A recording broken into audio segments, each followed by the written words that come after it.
Hey guys, what is up? Welcome back to another episode of Navigating Modern Dating. This is episode 12. It has been a while, probably like a month since our last episode. So we had some personal things that's going on, business things going on, but we are really jacked up to bring these back and get these going again. The future of TFPOV is a little bit up in the air. I don't know if we're going to continue doing that show. I'd like to. But like TC and I have a ton going on and wrangling talent. It always becomes the problem where it just, after on a long enough timeline, the girls stop showing up. It's hard to get them to show up. We have to get a lot of repeats. And I'm not a huge fan of getting repeat guests because it's like, unless they're really quiet or they have more to say, which is almost never the case. So there's never a huge, and we've had some repeats like 5 or 6 times on. So we'll kind of see. We may bring it back at some point. There may be something else that I spin up entirely. But TC and I are going to continue working on the channel. Obviously, Spencer is around. If he wants to continue, doing stuff with us, then he certainly can. But it's on a hiatus for the time being. But I've been leaning to get back into some of the dating content. I've made a couple of videos on dating, and we were originally going to transition to another channel, and I just thought this was easy just to keep everything on one, so I wasn't sending you guys to a bunch of random things. In the future, TC and I are most likely going to be spinning up a dating group, dating course that we're going to be kind of running together. If you guys like our approach, it's a little bit different than other things that you've seen and heard out there, then great, cool, follow us along. And I think there's a different perspective that we can both kind of offer on the two sides of the same coin. So that being said, let's just kick it right off. So I didn't really have anything. You and I just kind of kick around things behind the scenes a lot. But so for some context for you guys watching this, I've recently got involved with a dating events matchmaking company called Meet in the Wild. So you guys can go to my Instagram bio and check that out. You can go to meetinthewild.com.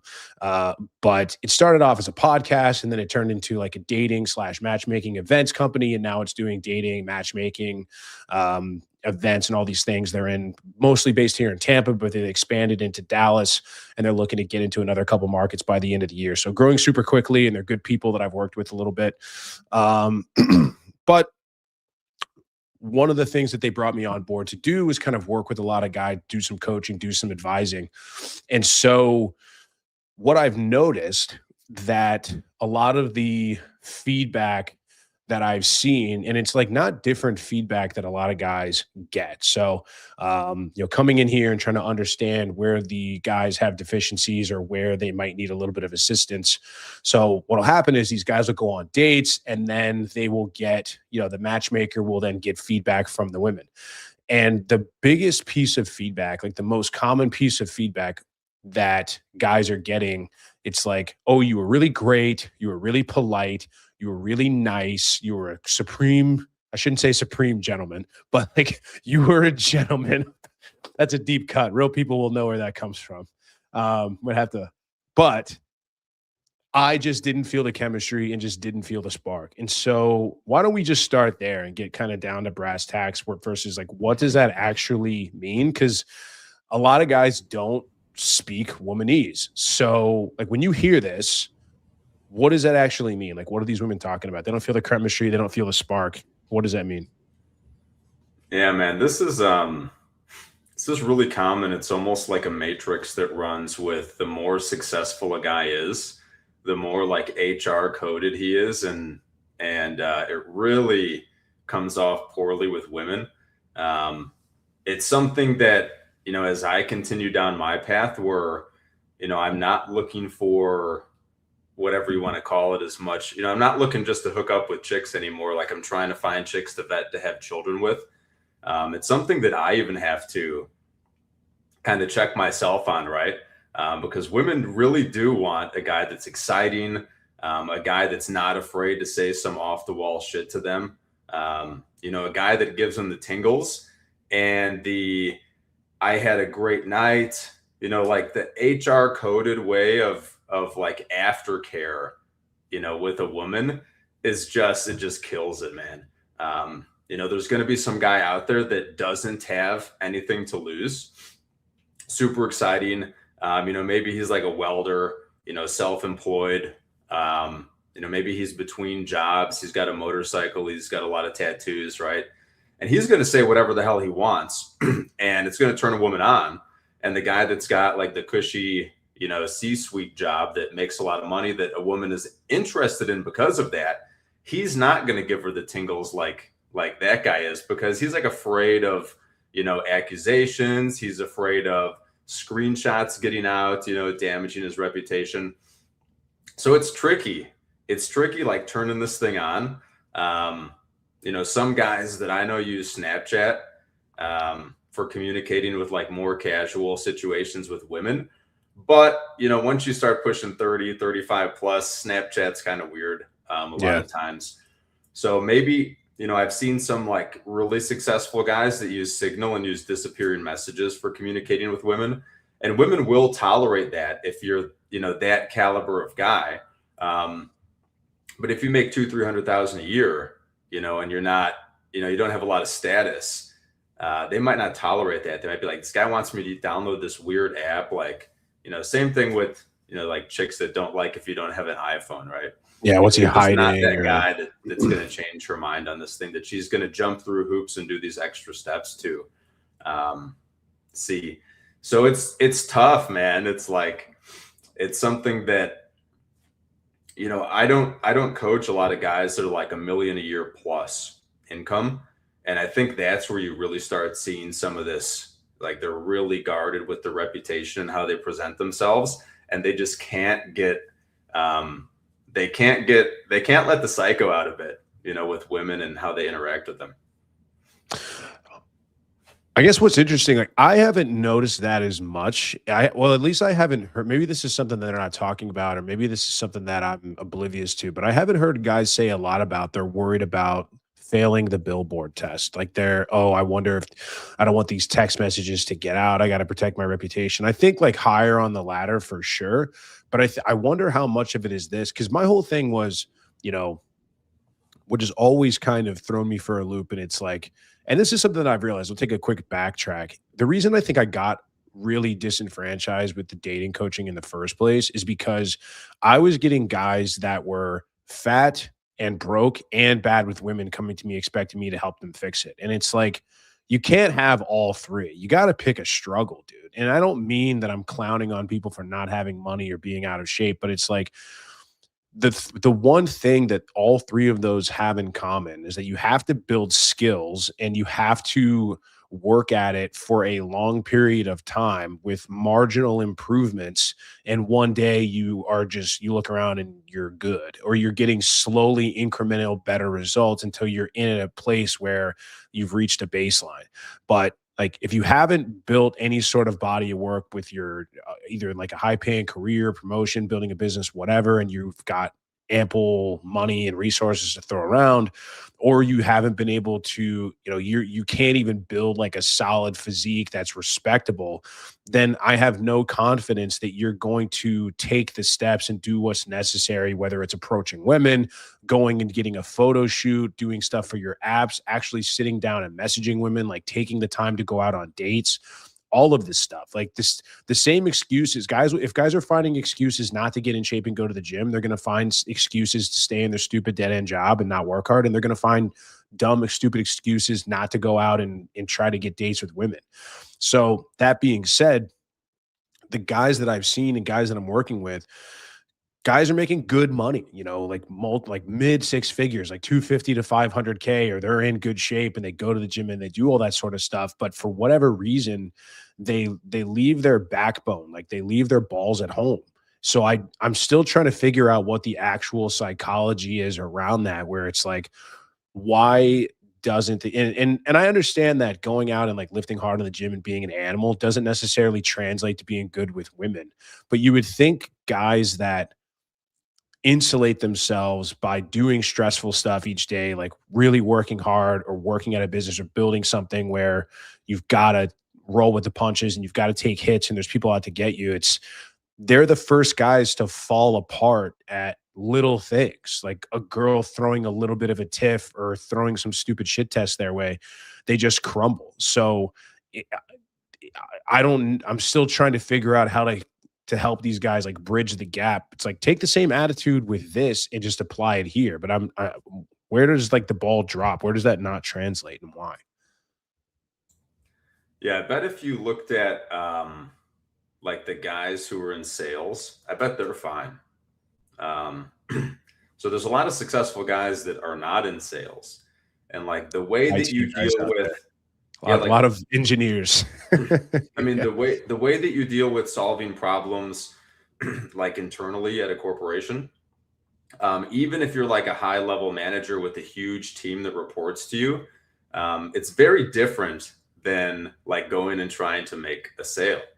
Like you have to be careful how you say things. You try to document things. You try to set clear expectations. Like all of this stuff is so not fun for women, right? Like you need to be unpredictable. You need to get into her head, and like you need to make her like you, basically, right? Like this is part of sales, and being liked as a salesman is very different than being liked as a manager.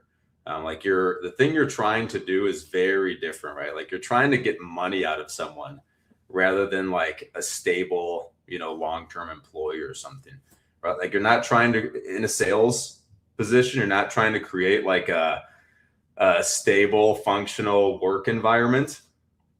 You're trying to like get as much money as possible from as many people as possible, as quickly as possible. So I bet the sales guys are good. It's just like these people that are managing employees and like typing HR coded emails about collaboration and all this stuff that are going to have a really hard time turning that off with women. Yeah, I think that's a major angle that I want to lean more into because I did a video on this about how, especially if you're running a business, your dating funnel is the exact same thing as like a business and sales funnel. So, I mean, you've got your marketing, right? Your storefront. Your marketing is what draws people in and gets them interested, a potential buy. Like that's your Instagram page, that's like your website, that's your marketing. That's what you're putting out there, into the world. And then second is your sales. Okay, that's your Instagram bio, it's your marketing. Somebody matches with you, or not your Instagram bio, but like your dating apps, your profile.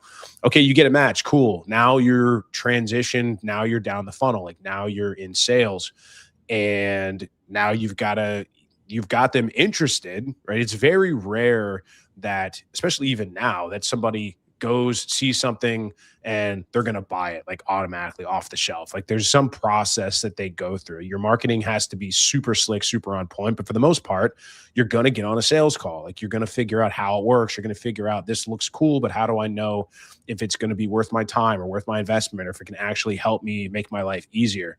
And then it comes to the actual product. Like, okay, I've bought the product. You agreed to go out with this guy on a date. How does he actually show up? And then how does he carry himself? Is he actually look the way he does in his pictures? Is he shorter than you think? Is he more overweight than he? So I think maybe that's part of it. I think it's like maybe guys are they're building the product, but they're completely neglecting the marketing and the sales function. And it's something that's got to work. Like you've got to have that work in tandem for you to be, successful. You got to be able to attract them. You got to be able to get on the sales call, and then you got to be able to do a product demo and get them to buy. I mean, I see it the exact same in dating. Yeah, I think we talked about this in one of the chats in the Brotherhood, of like business, even sales to an extent. It's no longer the good old boys club where Yeah. like high performers are riffing with each other and giving each other a lot of shit. I think that plays a big part in, kind of what we see with guys not having their balls with women anymore. Is back in the day, in order to climb the corporate ladder, you had to be able to have fun and riff and talk some shit and be competitive. And nowadays, a lot of that is frowned upon. Like you're going to get put in purgatory trying to climb the corporate ladder if you're like out on the golf course talking all sorts of shit and riffing with people, right? Like making questionable jokes about race and stuff, right? Like you're totally screwed. But back in the day, like you kind of had to do that. That was normal as the good old Yeah. boys club. And that's exactly the skill that translates into flirting. So it's like the exact same thing as riffing with the guys, but like a little bit of a different energy to it and towards women. So, what do you think about this comment here? Just try being a decent human who does not see women as objects or servants. The bar is so low. First of all, who writes a comment like this? A woman, or, what kind of guy? If it's not a woman, what kind of guy writes a comment like that? Let's keep that up on the screen. Go right ahead. I mean, I don't know. Women are dependents. They're not objects. They're not servants. They're dependents. So, I mean, women want to be treated as dependents. Like, they seek men who treat them as if they're dependents. The types of relationships they report the highest levels of satisfaction in with men are ones in which they are basically dependents. So I would argue that men, in modernity especially, are much more in service of women. I think men have always been in more service of women than the other way around. And I don't know, when women are like, I'm not a sex object, then she goes and posts with her tits out on Instagram. I'm like, you want to be a sex object. All you want is a guy to say, damn, look at that, man. I want to be like, this is what women want. It's like it's like the men that complain about, oh, these women just want me for my money. It's like, shut up, dude. Who cares, man? Yeah. Like, who cares why? Oh, no, women want me, right? Oh, no, the steak's too fucking buttery. Lobster's too buttery, steak's too juicy. Yeah, I like that. That kind of language always just makes me laugh because it's like, it's so liberal, lefty coded. Like, just be a hecking decent human being, man. It's like, I don't know. Like, we're not living on the same planet, right? I mean, especially, it's almost not even worth addressing. But yeah, the bar is so low. I mean, I don't think we even need to talk about it, but that's fine. If you want, and here's the thing, like, you're welcome to come up and talk about it. Like, if you'd like you can join the backstage in the chat. But I'm not going to go back and forth with you in the comments, but if you'd like to come up and have a conversation and have a dialogue, like, you're absolutely welcome to. But let us have it. Yeah, please. Like, if people disagree and they want to challenge us on anything, we would love to have call-ins. Like, we don't have to wait until 9:00. If you want to come in, you can be off camera. You don't have to use your real name. That's totally fine. But I'll even answer this question with a non-answer, or I'll answer this with a question. Why would it matter? See, like, marriage or being in a relationship within itself is not a status symbol, and it's not something that automatically makes you an expert or a non-expert at anything. Anybody can go down to the courthouse and get a piece of paper signed and be married. It's not like you've got to go through any rigorous trials or testing, or you have to perform any you don't have to go through a curriculum like you would anything that says, okay, like, you're not going through, there's no marriage school.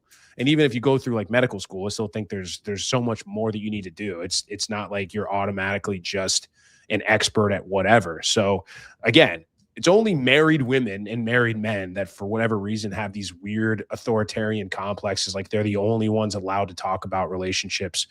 Yeah, exactly. And the question is, why should anyone listen to you? Like, it's an extremely stupid argument. So, I mean, if you want to come up and you want to come up and talk about it, you're more than welcome to, but I'm not going to continue to address what qualifies. All right. This is the final one. I swear I won't address anymore, but I have to. What qualifies you to talk about what women want? Between the two of us, I'm not going to get on here and start like talking about numbers, but between the two of us, the two people on this camera right now, have seduced, dated, slept with, been with infinitely more women than you, most likely. If you're a married guy, 100%. If you're a woman, then 10,000%, right? What in the world would marriage means you get one woman to go down and say, like, let's sign a piece of paper. All right. So that's fine. So, I mean, it's just like mudslinging, and it's just, mad people in the comments, and that's okay. We're not going to, you can talk to yourself in the comments if you like, or you can come up and talk to us like an adult. But until then, we're done with you. So that goes into great to our next point. the idea. So I was unfortunately on the road coming back from South Florida. It's 2 weekends ago, and Jack Napier, who's a buddy of mine, invited me to come on like Rule Zero with him and Rolo and Nuke and Aaron Clary. And I really couldn't chime in that much because I was driving, but it was cool anyway. But I think they were talking about men being leaders, and these guys know how to get clicks on Twitter, man. It's great. It's simple questions and superlatives like, should women obey their husbands?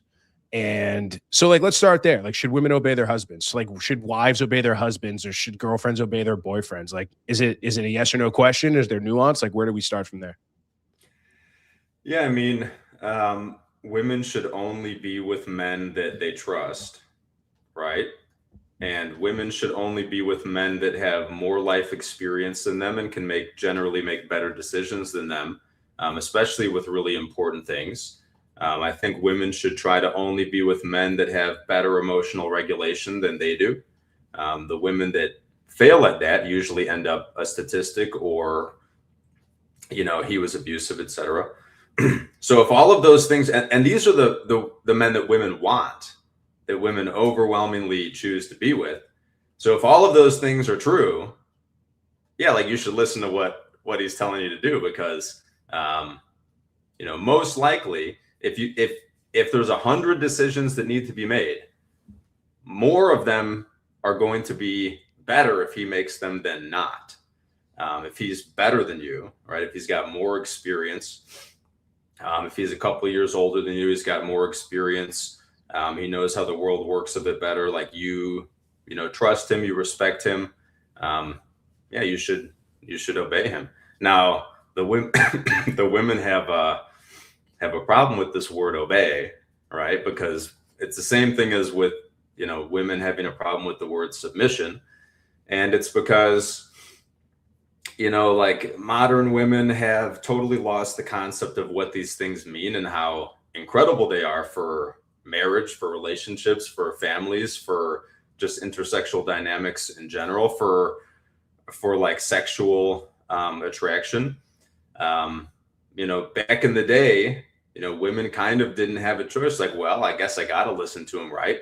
And then they did, and they were like much happier than now. Nowadays, single childless women are the number one users of SSRIs and self-reporting that they're depressed, or diagnosed by a doctor that they're depressed. So, like, we have the obey thing is kind of like the submission thing nowadays, right? Where women are like, oh, I'll be submissive if I agree, which is not submission. It's not what that is, yeah. And the same thing, they're like, oh, I'll obey my husband as long as he doesn't tell me something crazy. And it's like, no, most likely if he tells you to jump off the bridge, it's because if you don't, you're going to die. And because he's got 10 firefighters at the bottom with a catch net. Like, now, if you didn't listen to your father when, finding this man, if you were left to your own devices, and he's like, 5 times felon with, kids with 3 other women, doesn't have a job, doesn't have a car, doesn't have a place, is couch surfing. Don't listen to when he tells you to jump off the bridge. But interestingly enough, that's the guy that modern women are more likely to listen to. So, yeah, like, find a good man. Try to suppress your lizard brain a little bit. Like, there's a reason that every culture throughout human history suppressed female sexuality, because women, when left to their own devices, will choose men that are very bad for them, because those men are also very exciting and dangerous. So yeah, try to resist your lizard brain a little bit like a good human being. Listen to your father and find a man that's a good man, and listen to what he says, because it's most likely going to be the best decision for you. And it's good. It's good for you to put that responsibility on your man. If you give your man submission and obedience, he knows, I'm going to have to make the decisions for her. So if I make a bad decision that hurts her or is bad for her, that's my fault. And I must become better to then make better decisions in the future, so that doesn't happen again. Because this woman who's giving me what no other woman most modern women won't give, has given me this thing, and I must not lose her. So Yeah, a lot of good stuff there. I mean, my answer is really short and a lot simpler. It's just like yes, yes, because it's the only way that it works.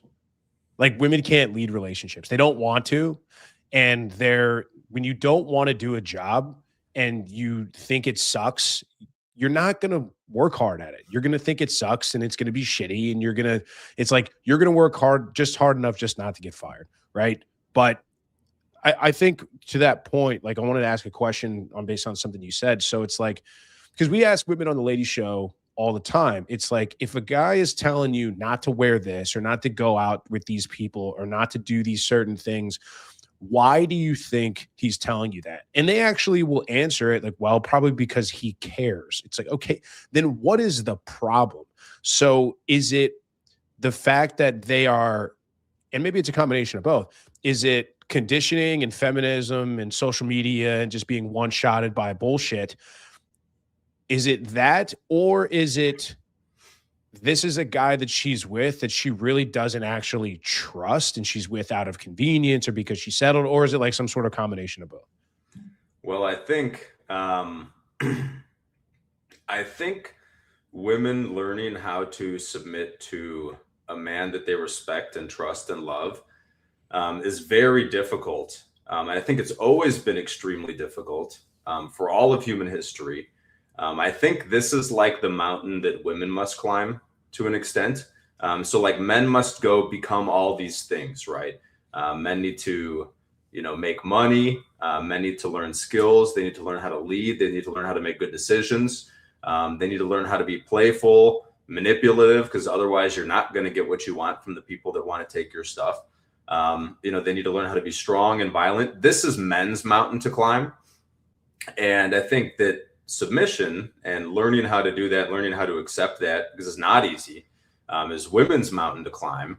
And both of our mountains to climb, back in the day, we had no choice but to climb them. So women really didn't have a choice. And men also really didn't have a choice. But nowadays, we all have the choice not to climb them. So to me, like the women that, are not going to do the hard work to, learn how to be submissive and learn why that's maybe a good thing. And I think it is a good thing and will improve their lives drastically. It's like men that don't want to do the stuff they need to do because they don't have to anymore, right? They can sit at home and do whatever the hell they want, live off the government and, go stock shelves at Target and get 3 roommates and play video games and drink beer all day. And they'll actually be fine, right? Like they're not going to die. Same with women. Like I have no problem with women wanting to go do things that historically were things that men did. I have no problem with women wanting to develop their skills in sales and business and, start their own companies and climb the corporate ladder. I just don't think it's going to bring them the most happiness. So, and I think it's also problematic for society in the long term. Right. We've talked about that and we can we can re-go down that rabbit hole. But like, I guess my question then is this, you've got guys that are just content, right? With like the thing you said, the 40-hour work week, the sitting in the lazy boy, the beer and the football on the weekends. Like they'll do that every day, every month, weekday, year for the rest of their natural born lives. And it's not only will they be fine, it's that they're perfectly happy and content. And there's not like maybe there is, maybe there's not, or maybe they've just crushed themselves with estrogenic activities that their drive for more or their like reason for getting up or having a North Star or any of this sort of thing is gone completely. Do you think that ever also happens for women? Like, because guys love to revel in the revenge fantasy of, oh, this girl turned me down and now she's ran through and now she's going to be better get some cats and get some box wine and die alone. But that's pretty much not going to happen. Like good looking women, or women in general, will pretty much always land on their feet. Like this whole thing that these guys have where these women are just dying alone, like crying, watching old Grey's Anatomy reruns. It's not really a thing. So like, Do you think that there's that deep down part of them that yearns for like a loving family and children, or is it the same thing? Or like, are they so one-shotted from like SSRIs and hedonistic activities that that's gone, and there's just they've maxed out their perceived happiness and they don't want to go any further or get any more? Well, kind of going back to our lovely chatter a bit earlier in the show, a lot of women express this: men are trash, the bar is so low and men can't even rise to it.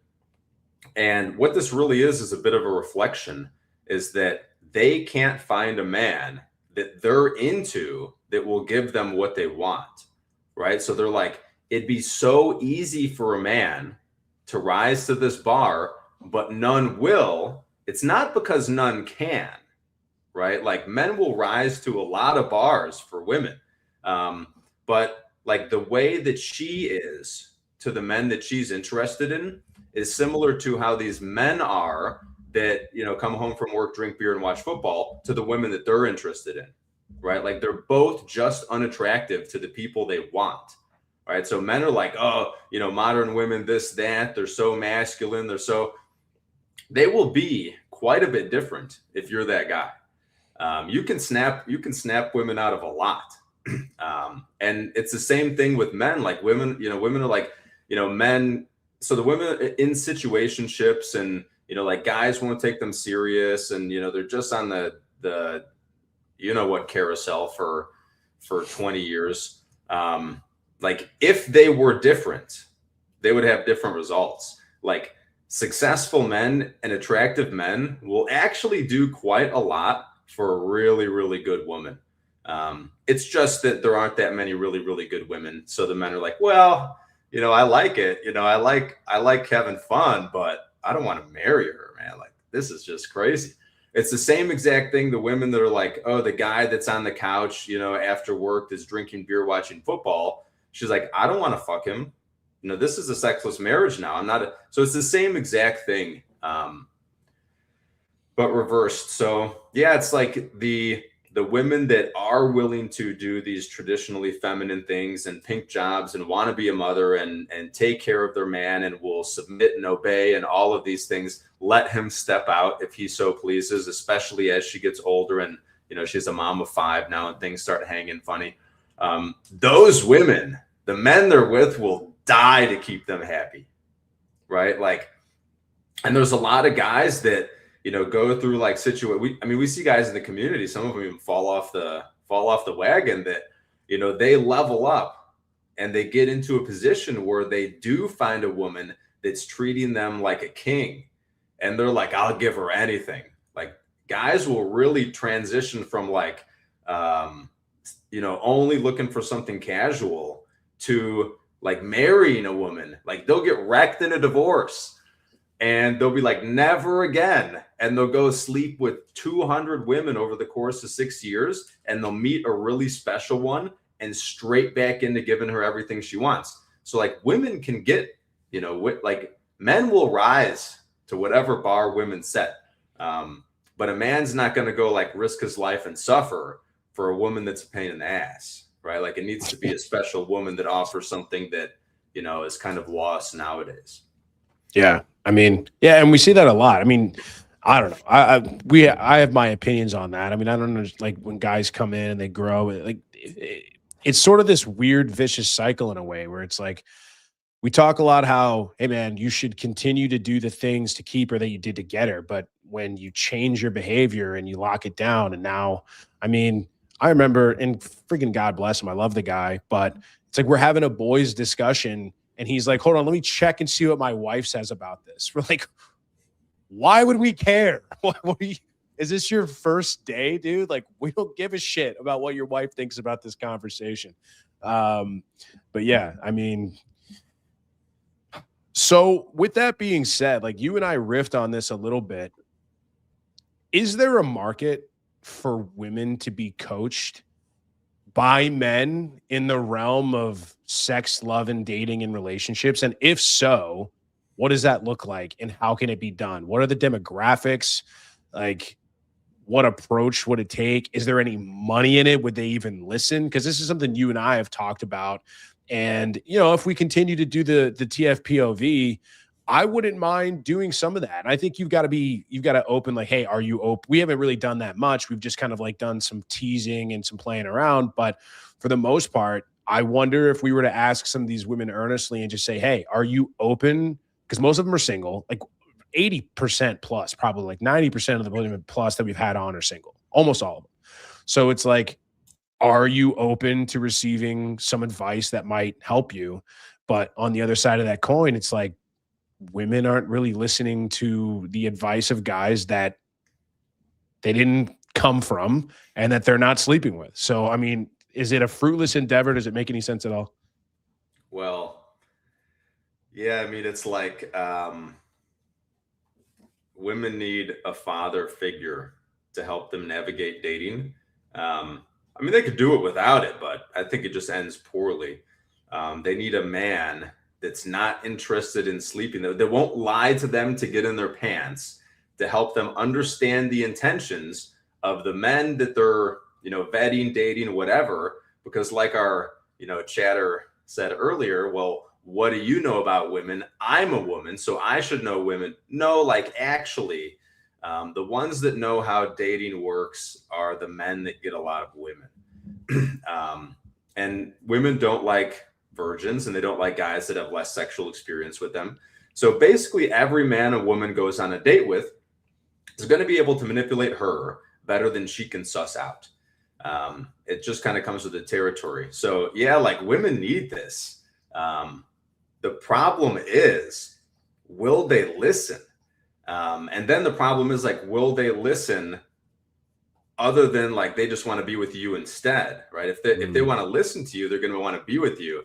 So there's almost like you can coach women how to be better women if you're like a polygynous man also looking to add additional wives.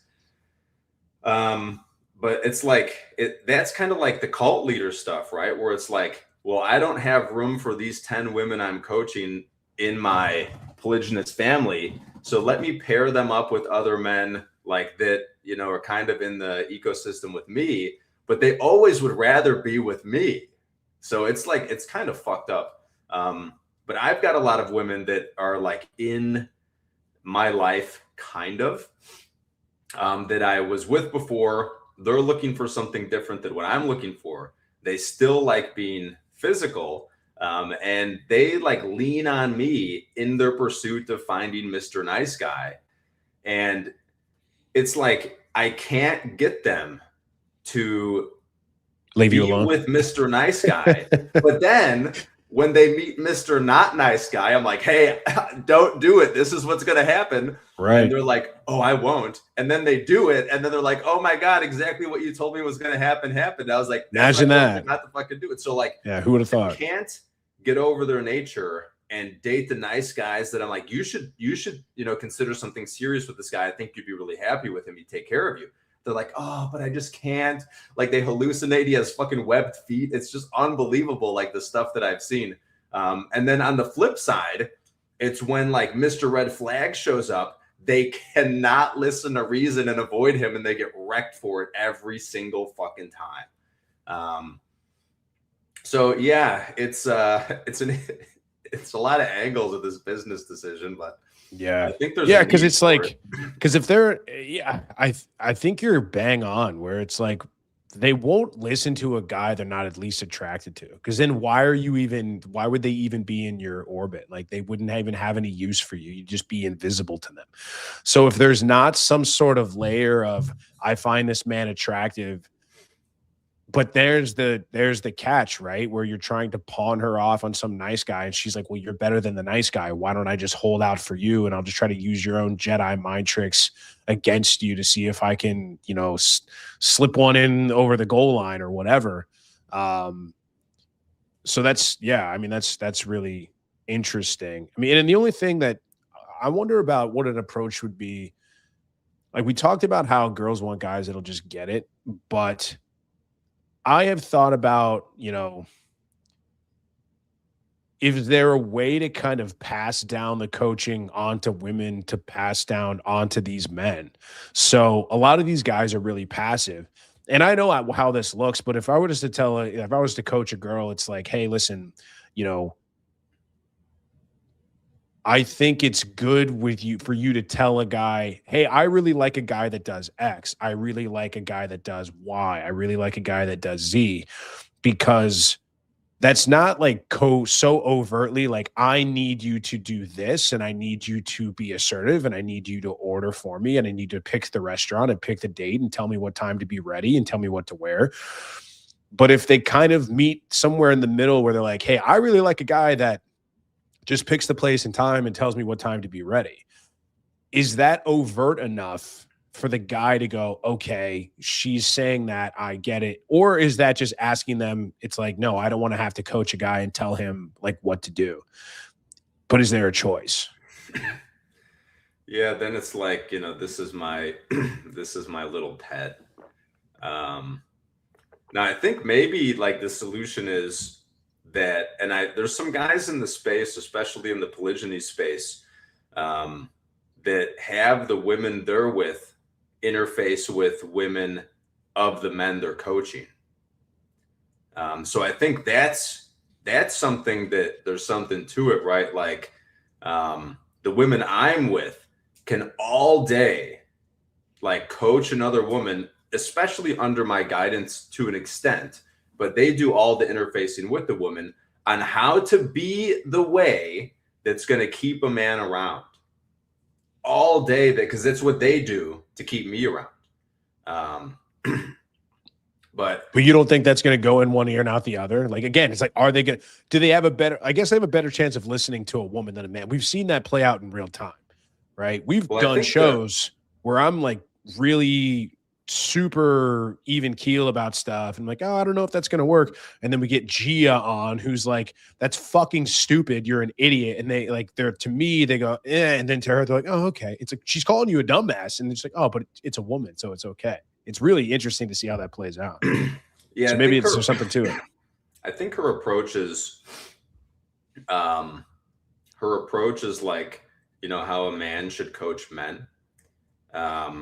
Versus like, I think with women, they need to get into the feelings, right? Like, well, how do you think this would make the man feel when you said something like this? And then you kind of open her, she can open her eyes to, well, when you talk about, this stuff you used to do 10 years ago and all this fun you had and these guys you dated, it's obviously going to turn a man off because he's going to think you're used goods. He's going to think he's not better than those men. And he's going to question, like, is she going to be faithful? Is she going to wreck my life down the road? So I think there's like a feminine way that women could coach women. Now, I think like what sells it to women is they see you and they're like, I want to lock down a man like that. And then the woman you're with is like, oh, she locked down a man like that.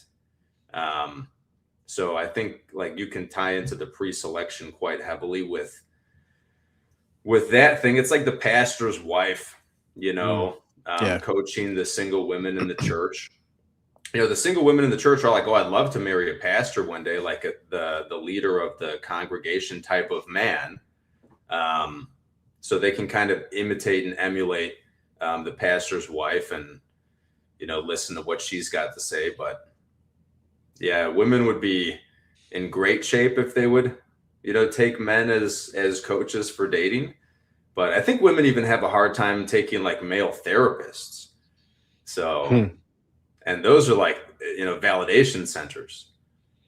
So I don't know. Yeah, because that's coaching. All I see, man. It's all I see is just pandering. Like if I always make jokes that I'm in like the dumbest business possible. Like men's self-improvement is the stupidest business to get in because it's like, it actually requires guys that are going to do work and that they need to do what we tell them to do and coach them how to do it. And it's like we sell to a demographic that's already very highly skeptical and looking for reasons not to do things.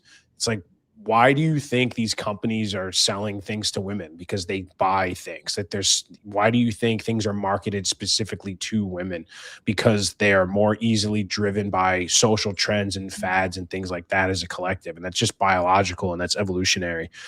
But all I see are these like meme pages that have 2 million followers plus, where it's like, if he doesn't respect what you bring to the table, you are the table, you go girl. And it's like 50,000 likes, 40 million shares. And it's like, how is this helping you?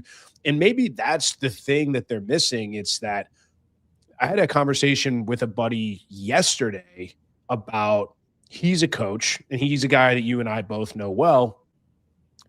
And he goes, I don't understand when guys will come to me and say, I want to get on your program. I want to get jacked and ripped and in Hollywood, ridiculous shape. And then they don't do the program, or they don't do the work, or they don't do the meal plan that I set out for them. And there's studies that even show, like, this is tracked in research where it's just going online or saying you're going to do something gives you a dopamine hit. So you can talk all day about how amazing you are and how you're going to get in great shape and how you're going to do this and how you're going to do that, but then you don't actually do it. So you're giving yourself these little dopamine, and maybe that's part of it. You're giving yourself these little dopamine hits, or maybe these women are just like, yeah, this sounds like me and this makes me feel good in this moment, even though it doesn't overall solve my problem. Because to them, making them feel good a lot of times is solving the problem, because that's how their compass a lot of times works. Like, if I'm upset or sad, something is wrong. If I'm happy and content, something is right. Even if the world and the house is burning down around me, if I still feel good, then everything's okay. Yeah, I think these women, I've kind of talked about how there's these women that are very similar to a large portion of men in modernity. And, these women that are just hating on men, it's the same thing as, like, you'll see a post, no hymen, no diamond, and it's got like 150,000 likes. And probably half of those guys haven't gotten laid in multiple years. Or they're married to a woman that wasn't a virgin. Like, yeah, and they're in a sexless marriage. Yeah, right. They're married to a woman that's not a virgin. So it's like, it's much easier to be like, oh yeah, yeah, man, than to go do the work that's going to fix the problem. And women have the same thing, right? It's like, every time a man won't commit to them, it's their face getting pointed at their problems, like the reason that they're not commitment worthy. And this is why women, like, break up with a dude, or a dude breaks up with them or ghosts them, and they're like immediately looking for new sexual validation. This is why they monkey branch so fucking hard. And it's just so much easier for them to be like, oh, it was him, not me. And men do the same thing too, but it's a bit different, right? It's like, men are more of, the rules of the game aren't fair anymore. If I was born 80 years ago, I would have had everything I ever wanted, not realizing, like, if they were born 80 years ago, they would have been like up on the roof, re-shingling it after working 80 hours a week in the fucking coal mine and, dying at age 55 from black lung. So yeah, like romanticizing the past. It's like, no, you don't understand. Like, there was no video games 50 years ago. There were no this like cushy wake up and just turn a camera on and then stream for 8 hours and make $1 million. That wasn't a thing. Yeah, it's a lot of men now could not hold a candle to the men of past and previous generations. And it's something that it's a callback to something we talked about a couple weeks ago, where it's like, if you were to go back in time 100 years and say, hey, in the future, there are going to be men where they add nothing to society, they don't work, they live off the government, and they're fine. They just wouldn't believe you. It'd blow their entire mind. They just wouldn't be able to fathom how we would have a society that, allowed that. But yeah, I do get that. And that's why I go back and forth on whether to address this stuff or not, because, I'll have people come into the YouTube comments, or I'll have people say all this BS about, we've heard all the hits, right? Like, women are damaged goods these days. Like, there's no good women around, like, blah, blah, blah. And you understand that these men are really just talking about their own experience. Like we talked about earlier, it's like, you're just not getting what you want. Like the guys that talk about that, they're telling on themselves, really. A guy that has successful relationships and good relationships with women is like, never, maybe when I wasn't skilled, maybe when I didn't know what I was doing, maybe when the women who I wanted didn't want me. And then when I fixed my problem, and now that I do have good relationships with women, I'm not experiencing this at all. So it really is just, guys are so unwilling to look at themselves in the mirror a lot of times. And the ones that won't, like, will continue to get the same results they've always gotten. The ones that can, can call themselves out on their bullshit, or they can be a part of a group of guys that are like, yeah, dude, like, you're screwing up. Then they're hopefully going to be better. Like shit like this. I mean, I can't stand bullshit like this, right? I just can't. I where is this coming from, right? It's just, I don't know, man. I can't. I don't want that kind of stuff around. Like, I don't even want people like that to watch my shit, because I'm just so anti-black pill. I'm so anti-nihilist. And it's like, part of me wishes I never got involved in this space in the first place, because I'm still going to be associated with that kind of stuff. And I don't want to be. I'm here to talk about actionable advice and how to actually get what you want out of life and how to get the relationships that you want. And no part of that ever paints women in a negative brush or a negative light. I just say, hey, they're a reflection off of you. Are there women out there, like, no matter how high your value is, or how much money you make and how Chad you are, and you know all the lines and all this kind of stuff, that it's not going to work? Yeah, of course. But I think those are the exceptions, and I think guys want to think they're the rule, and it's because that's a reflection of their own place in the hierarchy. Like, if you're only running into these kinds of women, it's because it's a reflection on you. You know who's not running into hundreds or thousands of women that are broken or that are messed up and that won't be feminine or be submissive to them? Really well put together men that know what they're doing, have built a business or built a good lifestyle, have raised their status, understand frame, understand game. Like, those guys don't have those problems. How do we not see these commonalities? Like, it's like, when somebody is telling me he's having a terrible experiences with women, I can almost guarantee that he is not well put together as a man. So just fix it. Do you want better results? Like, fix it. I don't understand. I mean, it's so frustrating to listen to this stuff over and over. So it's like, part of me wants to just not engage and say, whatever, man, like, you're cooked. Cool. Women suck. Fine. Go have that. But the other part of me wants me to fight back and just say, no, dude, you're just mad because you don't have the results that you want, and you can change it, but you won't. I mean, even if we were to give the premise, even if we were to say all women cheat, and this is true 100% of the time, what are you going to do with that information, right? Like, are you going to let your ancestral lineage end with you because, modern women are whores? It's pretty gay to me. So, it's like if all women did cheat, which I don't think is the case, although I think it's a large percentage. But let's just grant that they did. Okay, now yeah, what? It's like, are you going to not have children? Are you going to not have sex? Are you going to not go be a man that's highly desirable to women?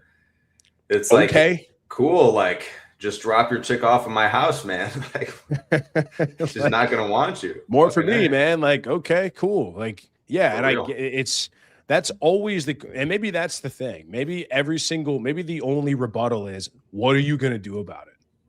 And I think the answer for most guys is like, nothing. I'm going to go grab like a fishing pole, or I'm just going to go sit in front of my fucking TV and watch YouTube, or like jerk off and play video games. It's like, okay, man, like, go do that. Enjoy. Have a good time. I'm going to go over here and like enjoy life and enjoy great relationships with women and be awesome. But you can go do that if you want. So that's fine. Yeah, it's like, I'm going to get so worked up over a woman that I should be able to replace with one that's younger, hotter, and nicer to me, because she wanted to fuck some other dude, that I'm going to let 40,000 generations of suffering end with me. It's like, okay, sure, do that. Yeah, cry about it. Like, this guy's in the comments crying, like, oh, like, your kids are going to cost you money. It's like, okay, dude, like, then don't have children. Like, leave us the fuck alone. Go cry. Like, go sit in your corner and cry about it. I don't know. Yeah, after the gym, you're sore, you got to eat a lot of you got to force feed yourself a lot of protein, to put on muscle. Like, it sucks. Yeah. So either do the suck and your life will be better, or don't, right? Suffer today or suffer tomorrow. Take your pick. Be Superman or not, right? It's your life. You do whatever you want. I wanted to touch on something. Please. I can't remember if I talked about this a lot with the guys I was working with in the last 6-month coaching program, and like trying to unfuck their mindset with women, because a lot of them have this kind of black pill mindset with women. Modern women are shit. They're all promiscuous. They're not virgins. They're argumentative, whatever it is, right? And so I don't remember if I talked about this on the show, but like, this is true. A much larger percentage of women are not virgins. A much larger percentage of women have done things before they're with the man that is thinking about putting children in them that would turn his stomach over, things they've done with men. And so kind of my modern solution to this modern problem is require that she give you something or many things that she's given no other man, and that she's been unwilling to give any other man. So this is kind of what virginity was back in the day, right? Like, a woman is unwilling to give any man but this man that she's going to marry this thing, right?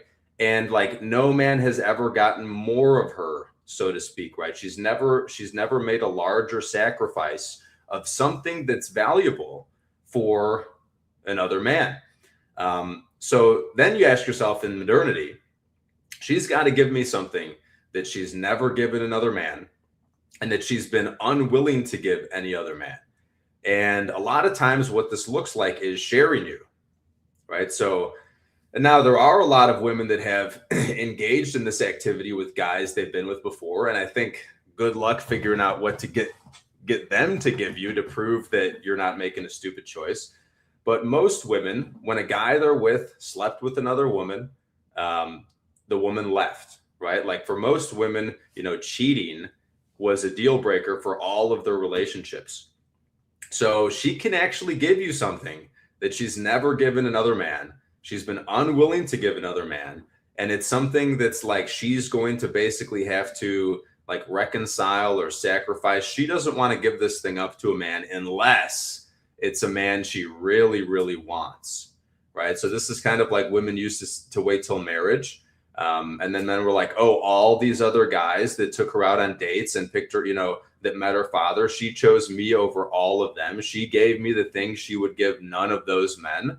Well, you can have that nowadays with polygyny, openly, or even like, for guys that don't want to wrangle multiple women and making them live together and making them get along as sister wives and shit.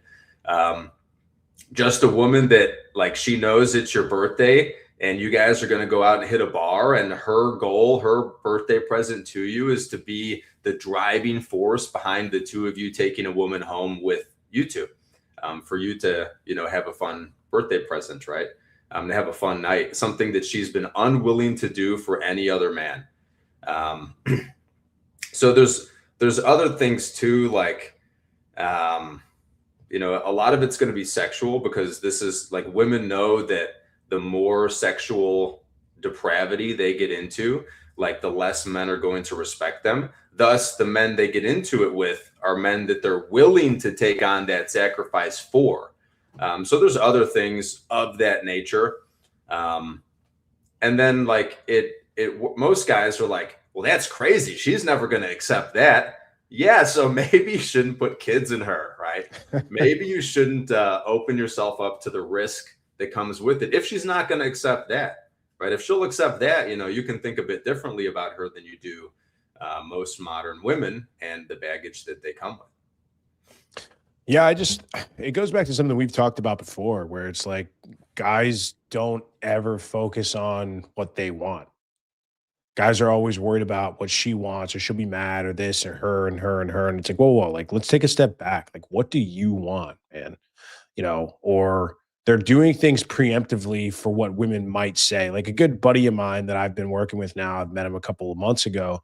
It's rare to be in this position, but mid-20s, good-looking guy, does a lot of money business wise, like doing very well for himself. And he's got a daughter, like a toddler daughter that he raises by himself. Like he was engaged and is no longer, and he has, I believe, full custody, which is super rare for a guy. Uh, and so we were talking a little bit about his Instagram and sort of his lifestyle and his archetype and his branding and sort of like his marketing in terms of dating. And we're talking about, and I was like, hey man, look, like I don't care what you do. It's like, he's like, well, should I put her on my Instagram? I say, if you want to, then do it. Don't do it or not do it, depending on, what you think a woman might think. Now, I think it's a little more nuanced than that. I think there's things that you can do to, there are behaviors that you can engage in that you shouldn't just because you want to. But I asked him for an example and it's like, well, do you care? He's like, no, I don't really care. So, okay, then cool, bro. Like, you don't care. You don't have to care. If the girl doesn't like it, then she can piss off. Now, the difference is this is a guy that has optionality with women and doesn't have to deal with like low value opportunities. He can just, filter out who he wants. And he's a super high value guy in that regard. But, like, if you don't have your shit sorted, you don't have your stuff together, like that could be seen as a potential deficit. And I kind of told him, I was like, if you're that guy, like she will overlook a ton of things. Kids being even one of them, even for a lot of women, like what might be a deal breaker, like kids might be a deal breaker if it's with this guy over here who's a dork and a loser and doesn't have anything going for him. But if you're that dude, there's nothing that's off the table for her. Like she'd be willing to look the other way. Because he said something along the lines like, well, I've had women ghost me a day or two later when they found out that I had a daughter. And it's like, so you're damned if you do, damned if you don't. So just do whatever you want, man. I personally, I'm not going to tell them how to live and I'm not going to tell them this sort of stuff, but it's like, I think kids should be off general media for their own privacy and safety, not because it's what women would think. So, there's a reason I don't post stuff about my family or close loved ones on my Instagram. And I do the best I can to hide that kind of stuff because there's just like weirdos and sickos and psychos out there. So anyway, like I'll see people post pictures of their kids and stuff, and there's like 30 saves. It's like, why are you saving this? And you don't know who that is. There's like strange men on the internet that have pictures of your kid saved to their fucking hard drive. Just think about what you're doing. In any case, so it all circles back to the point that we've said a million times, where it's like, you can do whatever you want if you're that guy. Pretty much. You can pretty much do whatever you want. If you want X, then here's what it takes. It's like, if you want to be ripped and in ridiculous shape, like here's what it takes. Here's the diet. Here's a training program. If you want to be rich and you want to have financial freedom and do whatever you want, then like, here's what it takes. Like, here's the blueprint. Here's how you build a business. Here's what you have to sacrifice. And here's what you have to give up. If you want to have amazing relationships with women, then you need to develop skills. And here's what it actually takes. If you want it, this is the way to do it. And if you don't, then great. More for us. Yeah, the like having children as a man elevates your SMB quite a bit. It doesn't really hurt you. Like it may reduce your optionality with like how wide and like how high you can shoot. So like a woman who like it's going to screen out the women that aren't that into you, that you maybe could have scored with if you didn't have this thing that's going to disqualify you, to the women that you're not that into. But it does make you more attractive to women. It is pre-selection. And I think another type of woman that this will screen out, and maybe this has been this guy's experiences, is women on SSRIs and women on birth control actually don't rate men with children as more attractive. But women that aren't on birth control and aren't on SSRIs rate those men significantly more attractive. Same thing with married men. Like women, biologically healthy women are the ones that have the highest triggers for pre-selection as an attraction cue. Same thing with violence, right? And you see this when women get on birth control, like they're looking for a different type of guy, right? They're not looking for seed. And hey, look, this guy with the kid, clearly he has good seed, right? Another woman selected him. And then same thing with the SSRIs. Like SSRIs make women not like children that much. They make them not like everything. Basically, Yeah, this is what SSRIs do, is just make you numb.